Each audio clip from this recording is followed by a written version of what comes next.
예, 반갑습니다. 자, 합장들 하시고요. 자, 발보리심 개송 하고 시작할 수 있도록 하겠습니다. 어머니이신 일체 생명들이 항상 평안하고 행복하기를 바라며 이들을 돕기 위해서 완전한 깨달음을 얻겠습니다. 바로 하시고, 항상 기도하기 전에 이 발보리심 개송 최소한 3번 이상 하고 기도하시라고 제가 항상 말씀드리고 있습니다. 혹시 요즘 기도하실 때 그렇게 실천하고 계신 분 계시나요? 한번 손 들어보세요. 와, 오늘 오신 2만 명 신도님들 중에서 거의 한 17,502명이 지금 그렇게 하고 계신다고 손을 들어주셨네요. 좋습니다. 나머지 분들도 이제 아직 오신 지 얼마 안 되거나 또 어떻게 하라는 말인지 정확하게 잘 몰라서 또 못하시는 분도 있고 그럴 겁니다. 늘상 드리는 말씀이지만 이 기도를 오래 하고 많이 하는 것도 중요하지만 어떠한 동기를 가지고 하는가가 중요합니다. 이게 기본 중에 기본이면서도 가장 중요한 일이기도 합니다. 그래서 항상 제가 말씀드리는 겁니다. 어떤 동기로 하는가에 따라서 결과는 완전히 다른 결과가 나올 수도 있습니다. 우리 초발심 자격문에도 나오지만 같은 물이라도 젖소가 먹을 때하고 뱀이 먹을 때 나오는 결과가 틀리죠. 젖소가 먹으면은 우유가 되어서 많은 생명을 살리는 결과가 나오고 뱀이 먹으면은 독이 되어서 나옵니다. 우리가 이 불법이라고 하는 이 감노의 물, 감노수를 마시면서도 스스로가 항상 점검해 보실 것은 과연 본인이 젖소의 마음으로 감노수를 마시고 있는지.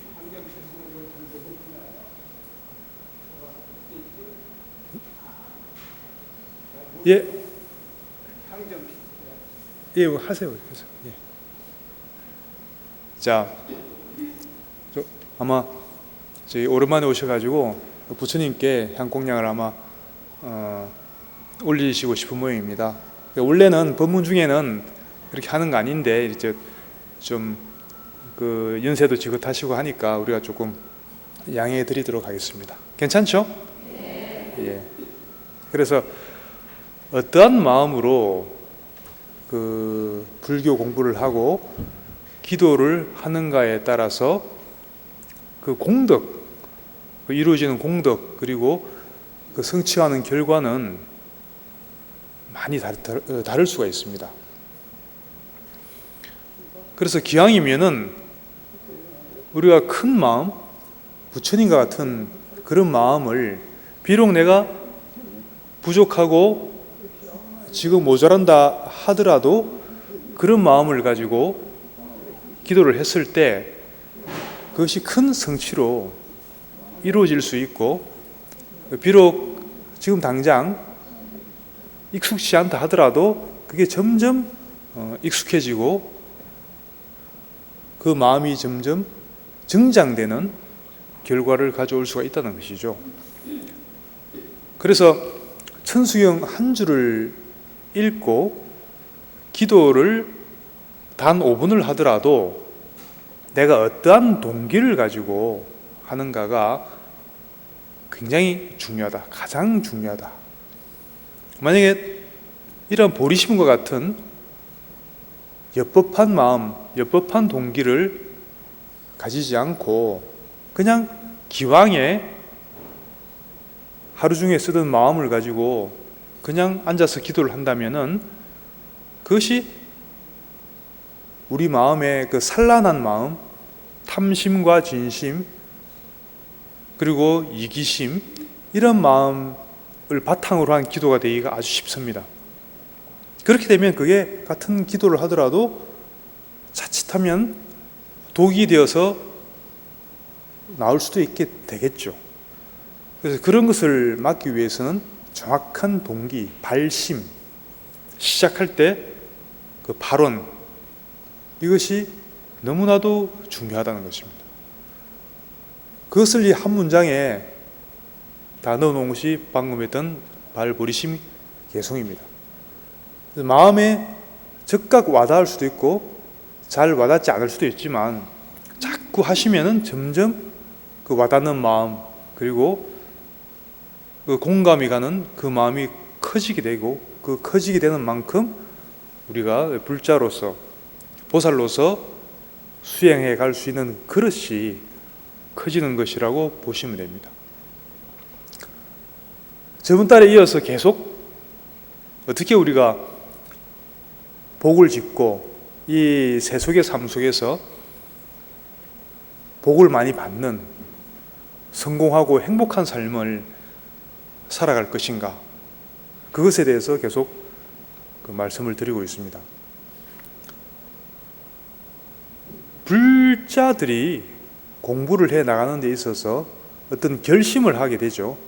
내가 이렇게 열심히 공부를 하겠습니다 하는 결심을 하는데, 그 결심을 하는 종류가 우리가 발심이라고 하죠. 발심, 마음을 낸다 해서 발심이라고 하는데, 발심에도 그 단계가 있습니다. 보통 그 경전을 보면은, 특히 초기 경전을 보면요, 다 이 세속을 떠나서 저 열반의 세계로 들어가라, 이렇게 이제 이야기하고 있거든요. 해탈해서 육도 윤회를 벗어나서 열반의 세계에 들어가라, 이렇게 부처님께서 가르치고 계시거든요. 거기서 이제 대승불교로 넘어가면은 너 혼자만 가지 말고 과거에 다 어머니였던 적이 있었던 이 많은 생명들, 중생들을 다 도와서 다 이끌고 다 함께 열반의 세계에 들어가자, 이게 이제 대승불교가 되는 거죠. 근데 실질적으로 절에 오시는 많은 신도님들이 그 발심의 단계 스스로를 한번 점검해 볼 필요가 있습니다. 과연 나의 발심은 어느 정도 단계의 발심의 단계에 있는 것인가 하는 것을 점검을 해볼 필요가 있습니다. 대부분 보면은 이 세속을 떠나서 열반의 세계에 들어가겠다, 이것은 잘 안 와닿을 수가 있습니다. 왜냐하면 출가자가 아니니까, 그죠? 그리고 실제로 초기 경전 같은 경우는 그 설법 대상이, 가르침을 받는 대상이 대부분 그 출가 스님들이에요. 그래서 거기에 맞춰서 법문을 해 주셨던 겁니다. 근데 실제로 이 절에 나오시는 불자님들은 대부분 출가자들이 아니고 재가자들인데, 그럼 또 직업도 있고 사업도 해야 되고 가족들도 돌봐야 되고 가끔 시누이 옳게끼리 싸움도 해야 되고 또 화해도 해야 되고, 그런 조건들이 있잖아요. 그런 와중에 이제 수행을 지어 나가야 되는 조건이 있잖아요. 그런데 법문은 또 이 세속을 떠나서 저 열반의 세계로 들어가라, 세속의 모든 것을 버려라, 물론 틀림없는 진리의 말씀이지만 결국은 그렇게 해야 되겠지만, 지금 내가 주어진 여건이 그게 딱 부합되지 않는데 그런 높은 가르침만 자꾸 듣다 보면은 어떤 일이 생기죠? 불교의 가르침은 나하고 내가 가는 길과는 뭔가 맞지 않나? 혹시나 또 그런 생각을, 그 태굴심을 혹시 일으킬 수가 있습니다. 그래서 그럴 필요가 없다는 말씀을 미리 드리고요. 제가자로서 첫 번째로 발심을 일으키는 단계는 나중에 출가해서 해탈하겠다는 것은 조금 뒤의 이야기고요. 대개는 첫 번째는 이 세속에서 세속을 완전히 버리고 떠나는 게 아니고요. 이 세속에서 얼마나 더 향상된 삶, 나은 삶을 살아갈 수 있을 것인가. 대부분 거기에 관심이 있잖아요. 실질적으로 말입니다. 그럼 그것도 중요합니다. 우선 그 부분이 충족이 돼야 돼요. 충족이 되고요. 그 다음에 이 세속에서 충분히 내가 복을 짓고 그래서 복을 누리고 하는 이러한 단계가 지난 다음에 그 다음에는 비로소 우리가 또 돌이켜 볼 수 있는 것이죠. 이 세속에서 내가 아무리 복이 많아서 진시황 같은 존재로 태어나서 세상의 모든 권력을 가지고 엄청난 그 즐거움, 쾌락은 다 누리고 살지만 그것이 그렇다 하더라도 마침내는 그것이 덧없구나, 무상하구나, 이런 인식이 그때 또 일어날 수가 있는 거죠. 그러면 무상하구나, 결국은 고구나 하는 이런 인식이 일어나기 시작하면은 그 다음 단계로 넘어갈 준비가 됐다는 것이죠. 그래서 우리 발심이라는 것도 무작정 일률적으로 모든 사람들한테 똑같이 이야기할 것이 아니라 그 단계별로 조금 나눠서 생각해 볼 필요가 있습니다. 지금은 여러분들은 이 세속 속에서 살면서 뭔가 조금 더 나은 삶, 행복한 삶을 추구하는 경우가 아마 90% 이상은 될 겁니다. 그게 잘못된 건 아닙니다. 그런 단계에 있다는 이야기죠. 그럼 거기에 맞게 또 발심을 하고 엽법하게 그것도 추구를 하시면 되는 겁니다. 그럼 어떻게 엽법하게 이 세속에서 향상된 삶을 추구할 것인가? 저번 달에도 설명드렸지만 철저하게 인과법에 의지해서 하시면 된다는 것이죠. 인과에 의해서 우리 업이 형성이 되고 그 업이, 그 카르마가 바로 우리의 운명, 팔자 이런 게 되는 겁니다. 고정불변한 게 아니죠. 변할 수 있는 겁니다. 그래서 나의 운명이나 사주팔자를 알기 위해서 어디 무슨 장군한테 찾아갈 필요 없겠죠. 그건 불자의 태도가 아니죠. 물론 타고난 게 있을 수 있습니다. 타고난 사주팔자 같은 게 없다고는 할 수 없죠. 그죠? 아마 있을 겁니다. 그렇지만 그게 고정된 게 아니란 얘기죠. 우리 불교에서 봤을 때는 그 타고난 사주팔자는 뭐 누가 나한테 줬습니까? 내 스스로 만든 거지. 그것도 내가 스스로 지어놓고 내가 받고 있는 거잖아요. 그러면 내가 또 바꿀 수도 있는 거잖아요. 이게 이제 불교 아닌 외도들의 견해하고는 다른 점인 것입니다. 그러면 어떻게 하면 우리의 팔자 또는 운명을 더 행복하고 밝은 방향으로 이끌 것이냐 하는 것은 그때 설명드렸지만 원리가 있습니다.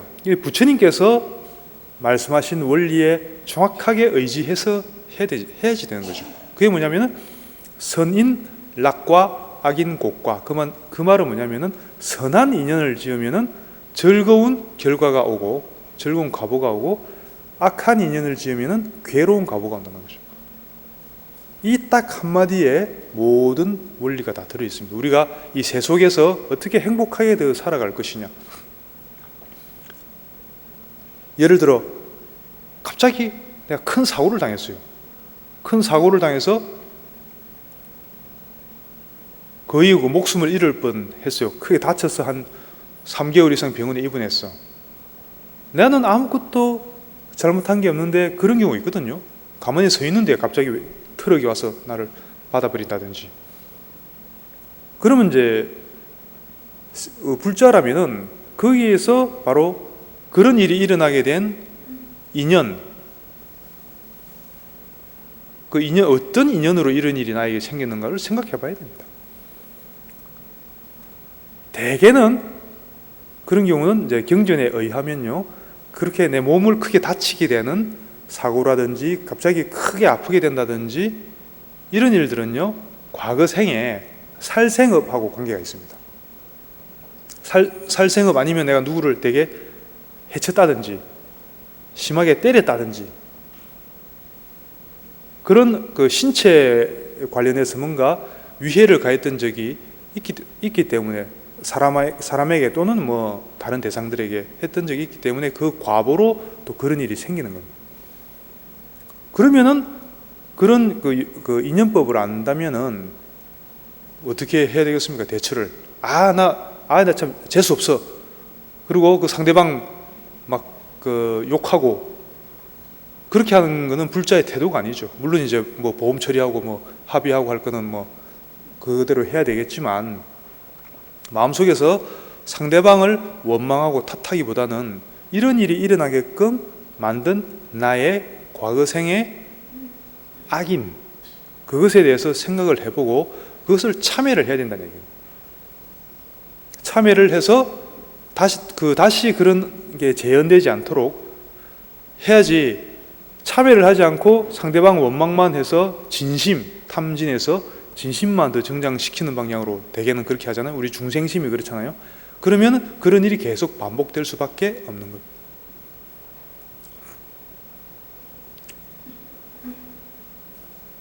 옛날에 지금으로부터 한 30년쯤 전 이야기 같은데 저도 그런 경험이 있습니다. 한 번도 저는 그런 뭐 크게 사고나 이런 걸 당했던 적이 없는데 지금까지 딱 한 번 살다가 그런 일을 겪었던 적이 있습니다. 그래도 출가하기 전 이야기인데 고속도로에 이렇게 차가 밀려서 서 있는데 갑자기 저 뒤에서 웬 트럭이 한 대 1톤 트럭이 와서 제가 운전하고 있던 차를 뒤에서 받아버렸습니다. 그 차는 거의 이제 반파가 돼가지고 정비공장 바로 들어가고, 그럼 다행히 저는 몸을 전혀 다치질 않았어요 그때는. 근데 가만히 그때도 한번 생각을 해봤습니다. 어째서 이런 일이 생기는가 곰곰이 생각해 보니까 제가 출가 전에도 화를 잘 안 내는 스타일이었어요. 사람한테 무슨 안 좋은 일이 있어도 화를 안 내고 대화로 풀고 하는 좀 나름대로 이제 수행을 했었기 때문에 그런 스타일이었는데, 그때 그 사건이 있기 한 사흘쯤 전에 다른 일로 이제 운전해서 가다가 그 차선 위반을 해서 딱지를 한번 떼인 적이 있습니다. 스티커를. 근데 그때만 해도 그런 게 있었거든요. 이제 그 경찰이 와서 면허증 달라고 하면은 주면서 좀 싼 거 좀 끊어 달라고. 그러면 같은 걸 끊어도 예를 들어 안전벨트 뭐 미착용 이런 거 좀 싸거든요, 가격이. 그러니까 그 경찰이 알았다 그러고 가져가더라고. 그러더니 끊어오는 거는 차선 위반은 그냥 벌점이 있잖아요. 벌점이 있는 걸 더 끊어왔더라고. 그래서 가만히 생각해보면 잘못은 내가 해놓고 내가 막 소리를 질렀어요. 그 경찰한테 왜 안전벨트 그런 거 하나 끊어주지 이런 거 끊어주냐고. 그러니까 그 경찰도 자기가 기가 막히니까 나한테 막 또 화를 내는 거예요. 그래서 내가 차에서 내려가지고 그 길 한가운데서 막 경찰하고 막 대판 한번 싸웠습니다. 막 소리 지르면서. 제가 생전 그랬던 적이 없거든요. 그때 하여튼 뭔가 조금 컨디션이 안 좋았든지 기분 나쁜 일이 있었든지 제가 평균 10년에 한 번 정도 그렇게 화를 내더라고. 내가 가만히 따져보니까 그때 그 경찰이 걸렸어 나한테. 그래 엄청 화를 내고 그렇게 대판 크게 소리 지르고 막 10분짜리 왔다 갔다 하고 그렇게 다행히 이제 막 그 멱살잡이까지는 안 갔지만 그렇게 하고 나면은 그렇게 화를 내고 나면은 누가 제일 피곤합니까? 화를 낸 사람이 이제 피곤해지죠. 얼마나 피곤합니까? 그 화를 내고 나면은. 근데 그게 화가 그 여운이 안 가시는 거예요. 계속 한 사흘 정도 계속 그 괘씸한 놈 좀 싼 거 끊어준다 그러놓고 말이야. 나한테 민중의 지팡이가 말이야 시민한테 거짓말이나 하고 계속 그 마음이 있는 거예요. 그 진심이죠, 진심. 부글부글 끓는 게. 계속 있는 거예요. 그러더니 갑자기 사흘째 딱 될 때 운전하고 있는데 갑자기 사고가 터진 거예요. 갑자기 뒤에서 오더니 트럭이 내 차를 받아버리더라고. 그때 사고 나고 마치 그래도 다치진 않았어요. 다행스럽게. 재밌는 거는 바로 뒤에 견인차가 2대가 또 오고 있더라고. 그래서 그 사람들은 바로 우리 차 2대 딱 싣고 가버렸어요. 나는 견인차 옆에 타고 갔는데, 이제 평생 지금까지 살면서 운전도 제가 아주 오랫동안 했던 사람인데, 그때 딱 유일하게 한번 사고 났던 게 그때 한번 사고를 당한 거죠. 그러니까 한번 났었습니다. 근데 곰곰이 생각해 보니까 그때 내가 화를 못 참고, 근데 직감적으로 느낌이 오는 거야. 아, 이거 내가 마음을 다스리지를 못했어. 나 화를 다스리지 못해갖고 그게 이런 식으로 바로 과보가 오는구나 하는 게 딱 직감이 딱 오더라고, 느낌이. 그래서 그 이후로는 항상, 특히 운전하기 전에는 정말 조심합니다. 운전하기 전에, 그리고 뭐 비행기 타기 전에 이럴 때는 굉장히 조심합니다. 혹시나 누구 원망하는 마음이 있거나 하면은 꼭 누굴 꼭 해치지 않더라도 원망하는 마음, 화나는 마음 이런 게 다 그렇게 그런 일로 연결이 됩니다. 꼭 나한테 꼭 돌아오게 됐습니다. 그런 일들이. 그래서 그 이후로는 지금까지 한 번도 그런 일이 없었습니다. 항상 조심하니까. 그래서 그 사건을 봐도 그렇고, 여러분들도 아마 스스로 한번 곰곰이 돌이켜 보면은, 아, 그래서 그랬구나라는 부분들이, 경험들이 있으실 겁니다. 그죠? 그래서 항상 그러면은 또 어떤 사람은, 내 주위에 아는 사람 중에는요, 끊임없이 사고가 나는 사람이 있어요. 계속 어디서 떨어지고, 라면집에서 라면 먹고 있는데 서빙하던 사람이 지나가다가 갑자기 발이 걸려갖고 싫어해요. 그리고 갑자기 라면을 엎었는데 그 사람 머리에다 엎었어, 라면. 또 병원에 입원하고, 또 술 한잔 먹고 어디 가다 뭐 하천에 어디서 떨어져갖고 뇌수술을 받았어요. 뇌수술을 받고, 제가 하여튼 보니까 1년, 자기도 스스로 그러더라고요. 자기한테 왜 자꾸 이런 일이 일어나는지 모르겠다고. 난 알죠. 왜 일어나는지. 근데 그때는 내 선배라서 난 말도 못 해주고. 근데 그 사람 해보면은 그 성격이 굉장히 까칠하고 까탈스럽고 짜증 잘 내고 그런 스타일 있잖아요. 화를 잘 내고, 그런 사람들은 계속 그런 일이 생기게 되어 있습니다. 크고 작은 사고가 계속 일어나게 되어 있습니다. 계속 몸 다칠 일이 생기고. 그러면 어떤 사람은, 야, 그게 뭐 우연이지, 어떻게 그게 내 마음 다스리는 거하고 관계 있느냐. 이 세상에 우연은 없습니다. 그건 불교를 몰라서 하는 소리입니다. 이 세상에 어떤 일도 우연히, 내 마음과 관계없이 우연히 일어나는 일은 단 한 개도 없습니다. 다 내 마음에서 비롯돼서 일어나는 일들입니다. 그러면은 답이 나오죠. 어떻게 하면 이 세속에서 행복하게 살아갈 수 있을 것인가? 그 원인을, 그 열쇠가 어디 있습니까? 내 마음에 있죠. 내 마음의 탐, 진, 치를 얼마나 잘 제어하느냐, 다스리느냐에 달려있다는 것을 알 수가 있겠죠. 그래서 마치 그것을 비유를 하자면은, 이 세상은 거울과 같아요. 거울. 여러분들 거울 보고, 거울에 비친 자기를 보고요, 거울을 보고 욕을 해보세요. 거울이 여러분들한테 뭐라 합니까? 칭찬해 줍니까? 욕을 하면 즉시 욕이 돌아오죠. 거울에다가 하면은. 거울은 항상 비추는 작용을 하잖아요. 그럼 반대로 거울에다 대고 사랑해, 감사해 이렇게 이야기하면은 거울이 즉시 나에게 사랑해, 감사해 이야기를 하죠. 그렇잖아요. 그럼 이 세상은 정확하게 그 거울과 같습니다. 이 세상, 그러니까 누구 막연하나요? 여러분들 주위에 매일 만나는 사람들, 여러분들이 겪고 있는 상황들, 정확하게 거울입니다. 뭘 비추냐면 여러분들의 마음 상태, 여러분들의 분별심, 마음 상태, 이런 것을 그대로 비추어주고 있는 거울입니다. 그래서 뭔가 자꾸 상황이 꼬이고 사고가 나고 안 좋은 일이 생기고 뭐 사업이 망하고 그런 여러분들이 그런 일을 겪고 있다면은 내가 지금 이런 것을 지금 이 세상이란 거울을 향해서 이런 것을 내가 계속 내보내고 있구나 하는 것을 알아차려야 돼.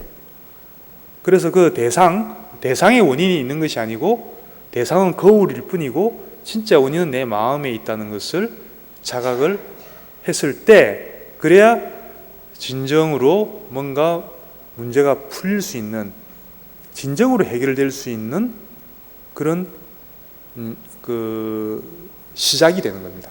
그렇게 될 수 있는 시작이 비로소 되는 것이지 대부분 보면은 그러잖아요. 상대방 탓만 하잖아요. 저 인간 때문에 내가 무슨 위장병 걸렸다고. 우리가 제일 많이 하는 말이잖아요. 저 인간 때문에 내가 스트레스 받는다고. 그런데 정확하게 엄밀히 한번 생각을 해보면요. 저 사람 때문에 내가 스트레스 받는다는 건 거짓말이에요. 제가 다시 또 비유를 드릴까요? 저 사람이 나한테 욕을 하면은 내가 스트레스를 받잖아요. 당연히 받죠. 근데 예를 들어 저 사람이 나한테 욕 한 번 할 때마다 누가 내 통장에 100만 원씩 넣어준다면 얼마나 기쁘겠습니까? 욕할 때마다 제발 욕 더 해주십시오 하고 전혀 스트레스 안 받겠죠. 그러면 그 욕에 그 사람이 나한테 욕을 한다는 거에 달려있는 게 아니죠. 내가 어떻게 받아들이느냐. 예를 들어 욕을 한다. 그러면은 예를 들어 뭐 가까운 사람 남편이나 가족 중에 누가 나한테 그렇게 불편하게 대한다 그러면은 이것도 업에 의해서 뭔가 또 이런 일이 생기는구나. 그리고 이런 일이 생김으로 해서 그 업이 소멸되고 있구나. 이런 게 바로 진정한 긍정 마인드예요. 긍정 마인드라는 것은 실제로 나에게 일어나고 있는 것을 내가 긍정적으로 받아들이는 게 그게 바로 긍정 마인드죠. 그렇게 했을 때는 실제로 또 그렇게 작용이 일어나고요. 얼마 전에 무슨 유튜브 말고 여러분들 잘 모르시겠지만 테드라고 하는 또 인터넷에 뜬 사이트가 있는데 전 세계 아주 유명한 강사들하고 전문가들이 나와서 자기 이야기를 한 10분, 20분 하는 뭐 그런 사이트가 있거든요. 거기서 어떤 여자 미국의 심리학자인데 그 사람이 재밌는 말을 하더만.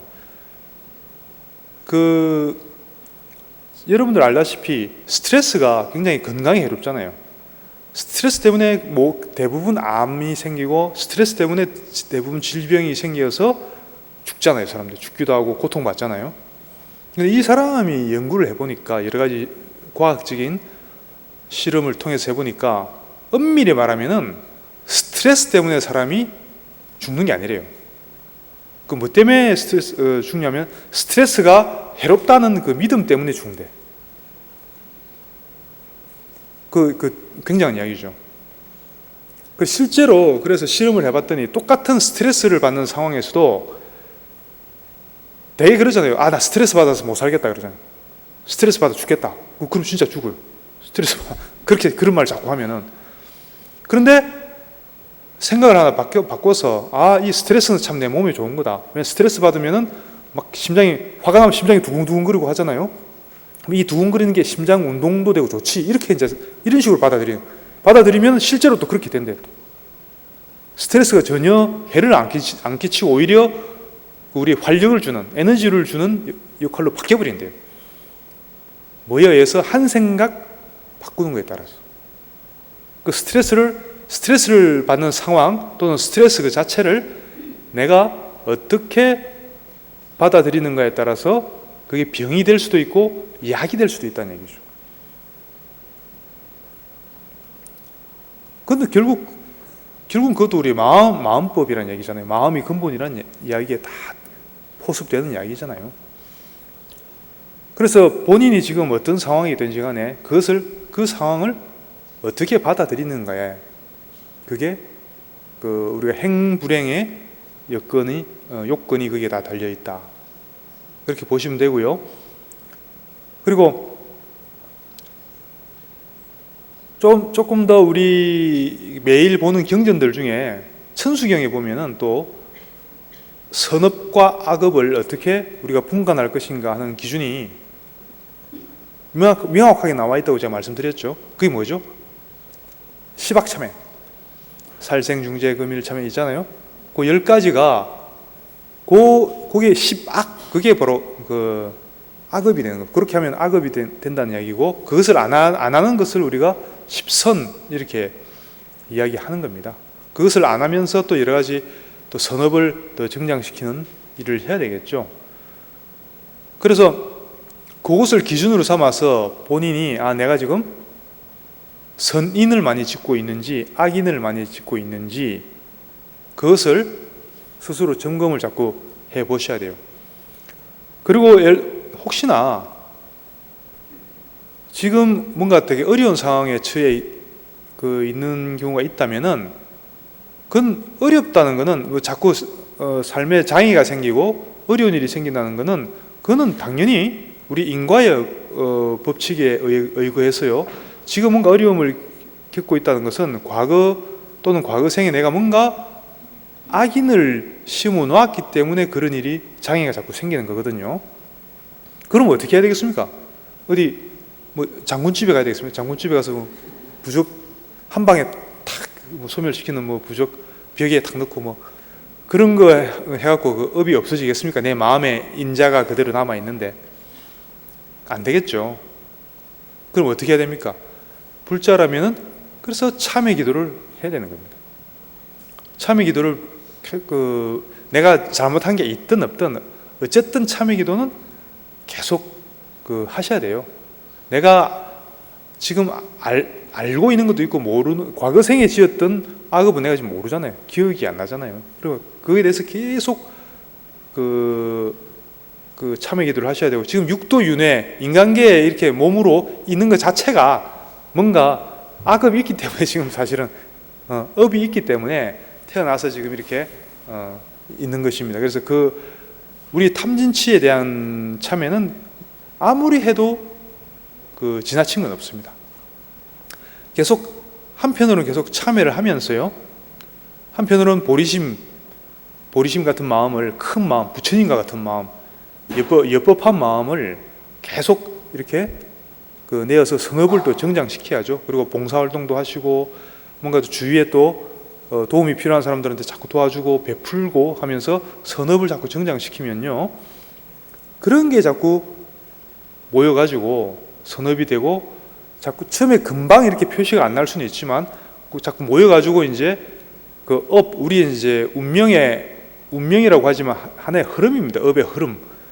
이 흐름이 바뀌려면은 하루아침에 되기는 어렵겠죠. 습관이 모여서 업이 되는 겁니다. 그러니까 좋은 습관을 자꾸 해서 악업을 참여하고 선업을 짓는 좋은 습관을 자꾸 길러다 보면 이게 굳어져서 업이 되는 겁니다. 그래서 우리 운명이 이렇게 바뀐다는 얘기죠. 그래서 하루아침에 되지는 않겠죠. 그죠? 정말 절박한 게 있으면은 하루아침에 바뀌는 부분도 있지만 근본적으로 보면은 그 흐름이 안 바뀝니다. 업의 흐름이 바뀌기는 굉장히 어렵습니다. 우리가 꾸준히 습으로 자꾸 좋은 업을 짓고 악업을 참여하는 습을 부지런히 해야지 그게 바뀔 수 있는 것이고, 그게 약간의 시간이 걸릴 수 있을지는 몰라도 결국은 바뀌게 되어 있습니다. 그렇다고 그게 무슨 10년, 20년 해야지 뭐가 바뀐다는 얘기는 아니고요. 빠르면은 일주일, 아니면은 2주일, 3주일 만에도 참회 기도를 열심히 하고 하면 뭔가 우리가 흔히 하는 말로 효험이라고 그러네. 영험을 본다 이야기 하잖아요. 그런 게 일어난다는 얘기죠. 그런 게 왜 가능하냐면은 업이 소멸되니까, 업장 소멸되고 업이 이제 밝은 쪽으로 조금씩 바뀌니까 우리 현실이 바로 운명이잖아요. 현실 속에 그게 자연스럽게 드러난다는 얘기죠. 그게 금방 이렇게 표시가 나요. 바뀌기 시작하는 게 표시가 난다는 얘기죠. 그럼 그게 이제 공부하는 재미가 거기서 일어나고요. 그런 맛이 있어야지 우리가 또 공부를 해집니다. 절에 와서 법문을 듣고 하는데 실제로 집에 들어가서 또는 직장에서 살아가는데, 생활해 가는데 아무 도움이 안 되면은 그게 뭐 큰 의미가 없어지겠죠. 실제로 우리 삶의 현장에서 수많은 고가 있잖아요. 스트레스, 요즘 말로 스트레스죠. 스트레스가 있는데 그것을 우리가 이제 어떻게 극복할 것이냐, 없앤다기보다도 어떻게, 아까 말했지만 어떻게 받아들이고 잘 극복해 나갈 것인가 하는 이 부분에 대해서 이런 걸 우리가 절에 와서 배워야 된다는 얘기입니다. 지금 계속 설명드리고 있지만요. 그래서 그 업을 정화하는 것이 바로 핵심이다. 그렇게 했을 때 우리가 이 세속에서 향상된 풍요롭고 행복한, 그리고 원만한 삶을, 성취하는 삶을 살아갈 수가 있다. 그런 말씀을, 강조를 제가 드리고 있습니다. 어떤 사람들은 사업을 해도 잘 알아보지도 않고 대충 좀 엉성하게 하는 것 같은데 막 대박이 나는 경우도 있잖아요, 그죠? 또 어떤 사람은 몇 년 치밀하게 준비하고 전문가 컨설팅 받고 자금도 충분하고 하는데도 사업하면 이상하게 안 돼. 뭐가 운대가 안 맞아, 그죠? 그런 게 있습니다. 그게 뭐가 이 세속에서의 일도요, 성취되고 안 되고 하는 거는 철저하게 그 업력, 그 사람의 선업, 악업, 업력에 의해서 결정되는 겁니다. 그래서 본인이 선업이 많으면 그야말로 뒤로 넘어져서 코가 깨지면 그건 선업이 아니네, 악업이 많으면 그렇게 될 수도 있고, 선업이 있으면은 아주 그런 안 좋은 상황에서도 오히려 돌파구가 생기고 누군가가 또 손을 내밀고 그러면서 또 빠져나오게 되고 이렇게 되는 겁니다. 그런데 이제 계속 참회 기도를 하고 정진을 열심히, 수행을 열심히 하다 보면요, 또 그런 사람들한테 사고가 생긴다든지 안 좋은 일도 생길 수 있거든요. 수행자들한테 안 좋은 일이 생기는 거는요, 어떤 면에서는 굉장히 환영할 일입니다. 왜냐하면 큰 업장 하나가 소멸된다는 신호라고 보시면 된다는 얘기죠. 재밌는 거는, 예를 들면 아까 제가 사고 이야기도 했지만은 그렇게 차가 반파될 정도로 큰 사고였는데도 몸은 안 다쳤잖아요. 그리고 이제 그러면서 업 하나가 떨어져 나가는 거죠. 그리고 예를 들면 원래는 참회를 안 했으면은 원래는 내가 죽을 수도 있는 사고인데 예를 들어 조금 끌키고 타박상 좀 끌키고 만다든지 그걸로 끝난다든지 이런 일들이 자꾸 일어날 수가 있습니다. 그 여러분들의 업에 따라서 달라질 수가 있겠죠. 그래서 나는 이렇게 수행 정진하는데 왜 좀 안 좋은 일이 생기지? 간혹 그럴 수도 있거든요. 그럴 때도 대굴심을 내지 마시고 걱정하지 마시고 열심히 정진하면 그런 거는 금방 이렇게 또 풀어지고 해결이 됩니다. 그래서 그런 마음을 가지고 계속 정진해 나가셔야지 그 부분에 대해서 믿음을 가지시고 해 나가시면 되겠습니다. 근데 실제로 이 복을 우리가 지어 나가는, 복을 짓는다는 게 중요한 거죠. 복을 비는 게 아니고, 달라고 비는 게 아니고요, 내 스스로 짓는 겁니다. 복은 부처님도 여러분들한테 복을 줄 수는 없는 겁니다. 여러분들 스스로 지어서 스스로 가져가는 것이지. 근데 그 과정에서 실제로 해보면은 가장 이런 법문 들으면 이해는 다 하시잖아요. 실제로 현장에서, 삶의 현장에서 가장 어려운 부분이 뭡니까? 실제로 나는 선업만 짓고 악업을 안 짓고 살고 싶은데 가장 어려운 부분은 사실은 화입니다. 화, 진심, 그죠? 절에서 오래 좀 다니고 하신 분들은 욕심은 크게, 욕심을 너무 내면은 그게 모든 고의 원인이라는 것을 많이 들어서 알기 때문에 마음을 좀 어느 정도 비우고 이런 건 되는데, 조금 하면은 화가 자꾸 나잖아요. 심지어는 절에 와서 봉사하다가도 도반들끼리 또 잘못하면 10분짜리 왔다 갔다 하면서 싸우기도 하고, 절에서도 많이 그래요. 근데 그거는 그럴 수 있습니다. 그거는 우리가 이미 다 해탈한 사람들이 아니고 해탈하려고 와 있는 사람들인데 중생심이 있는데 싸울 수도 있고 그렇습니다. 그게 뭐 잘못됐다는 건 아니고, 한 가지 큰 원리를 제가 계속 말씀드렸고요. 한 가지 조금 이제 팁을 드리면은, 화가 나고 할 때 그런 감정의 문제죠. 그런 감정의 문제가 있을 때는요, 절대 그 감정하고 싸워서 끊으려고 하면 안 됩니다. 이건 하나의 이제 팁이라 그러면 좀 그런 힌트를 드리는 거예요. 힌트. 마음 다스리. 우리가 마음을 다스린다 그러면은, 예를 들어 내 안에 화가 나. 우리 시누이 때문에, 올케 때문에 화가 나. 그럼 그 화를 갔는데 화를 내지 마라 그러거든. 그럼 화를 내지 말아야지. 내가 화를 내는 게 난 잘못됐어. 그리고 이 화를 없애려고 하잖아요.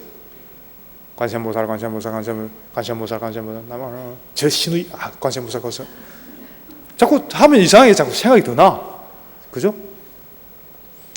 물론 연불로 통해서 또 할 수도 있지만, 좀 이게 그런 마음이 심하면은 잘 안 다스려져요. 왜 그러냐면은, 우리 감정이란 건요, 없애려고 누르잖아요. 그렇게 해서 절대 없어지는 게 아닙니다. 꼭 스프링 같아서 눌리면 잠시 누르시는 듯 하다가 스프링이 어떻습니까? 놓으면은 팅 하고 그 전보다 더 세게 올라 버리죠. 우리 감정이 다 그래요. 재밌는 게, 감정이라는 것이 우리 마음에 있는 것을 내가 건드리지 않으면요, 존중을 해주고, 건드리지 않으면 잘 이렇게 도닥거려주면요, 그냥 금방 눈 녹듯이 또 사라져서 없어지는 게 또 감정이에요. 약간 좀 뭐랄까, 청개구리 속성이 있어요. 그럼 예를 들어 화가 났다. 이제 조금 있으면은 한가위잖아요. 추석이잖아요. 화날 일 많이 생길 거잖아요. 오랜만에 막 친척들 만나고, 특히 여기는 안 계신 것 같은데 계속 시집장가들 못 가고 계신다든지, 그럼 요즘 안 가시더만. 그분들은 이제 명절 되면 어디 이제 도망가더만. 어쨌든 뭐 화날 일이 많이 생길 수 있잖아요, 그죠?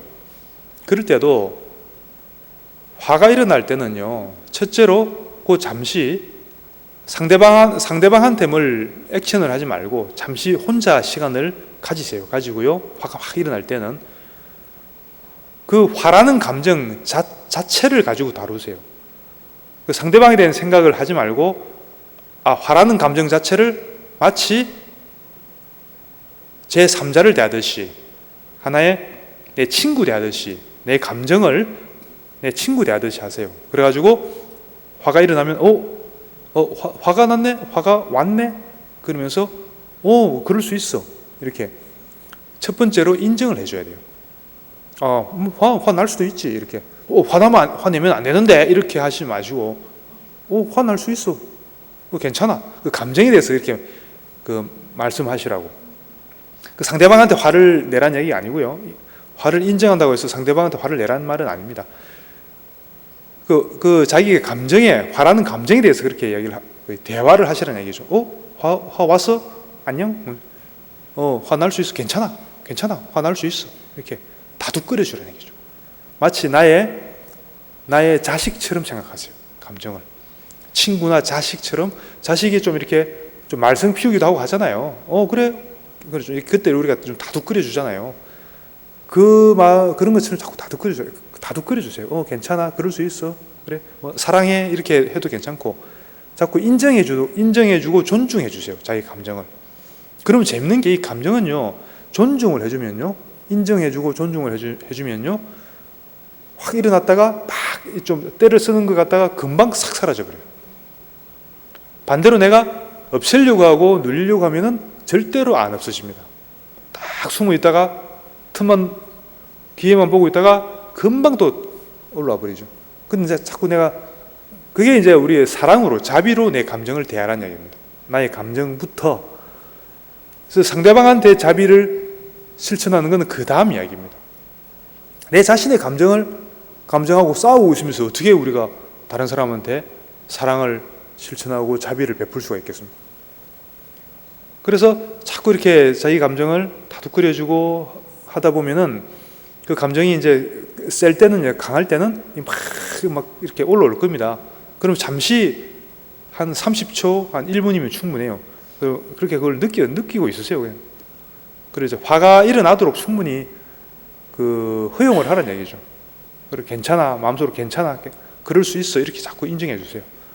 그러다가 그 타이밍이 조금 지나면 약간 사그러질 때가 오거든요. 그때쯤 되면은 스스로 물어보세요. 이 감정을 내가 계속 지니고 있을 것인지 아니면은 흘려보낼 것인지 스스로 한번 물어보세요. 내가 이 화나는 감정을 계속 유지할 건지 아니면은 계속 이제는 흘려보낼 건지 한번 스스로 물어보세요. 여기 2단계가 되겠죠. 그러면은 화가 되게 많이 났을 때는 안 흘려보내고 싶어, 안 내려놓고 싶어, 그죠? 그때는 계속 허용하세요. 억지로 흘려보내라는 얘기 아닙니다. 억지로 내려놓으라는 얘기 아닙니다. 그럼 또 계속 하세요. 계속 앞단계. 그러다가 다시 물어보면은, 왜냐하면 화를 계속 내고 있으면은, 화라는 감정이 있으면 누가 괴롭습니까? 화를 내고 있는 당사자, 내가 괴롭잖아요. 그러면 조금 있으면 아이고 이제 조금 피곤해지거든요. 그럼 아이고 이제 보내주지 뭐, 이런 마음이 들어요.